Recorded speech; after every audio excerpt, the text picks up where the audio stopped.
গত শনিবার দিন আমরা গেছিলাম পুজোর শপিং করতে কলকাতার এসপ্ল্যানেডে। আর দেখো, এখানে ট্রেনে উঠে কাশফুল দেখেই মনটা একদম গার্ডেন গার্ডেন হয়ে গেল। দেন যাত্রাটা অনেক বড় ছিল আর বোর ফিল করছিলাম বলে এখানে আমরা লুডো খেলছিলাম ট্রেনে। দেন মেট্রো টিকিট কাটলাম, তারপর ওয়েট করছিলাম মেট্রো আসার। এরপর মেট্রোতে করে ডাইরেক্ট আমরা পৌঁছে গেলাম এসপ্ল্যানেডে। ওখানে গিয়ে ফার্স্টেই ভাবলাম একটু টিফিন করে নিই, কারণ পেট না ভর্তি থাকলে ঠিকঠাক বাজার করা যাবে না। মুড়ি খুঁজছিলাম, বাট না পাওয়াতে রুটি তরকারি খেয়ে দিনটা শুরু করতে হলো। ফার্স্টে এমনি ফুটপাথ থেকে অনেক জিনিসপত্রও কিনেছি, তারপর মলে গেছিলাম বাবার জন্য একটা শার্ট কিনতে। এরপর ভাত খুঁজছিলাম, বাট না পাওয়ায় আমরা খেলাম পাও ভাজি।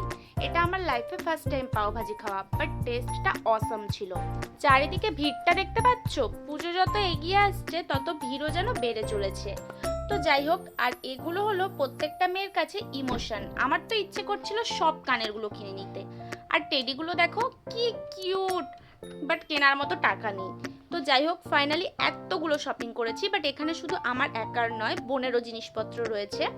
দেন ভাবলাম যে যাওয়ার আগে একটুখানি গলাটা ঠান্ডা করা যাক, তার জন্য এখানে এই ড্রিঙ্কটা খেয়ে নিয়ে তারপর ফাইনালি আমরা মেট্রোর দিকে গেলাম। ভিড়টা দেখছো মেট্রোতেও। দেন আসার পথে আবার ট্রেনে খেয়েছিলাম একটুখানি ঘুগনি, কারণ ঘুগনিটার গন্ধটা হেব্বি আসছিল।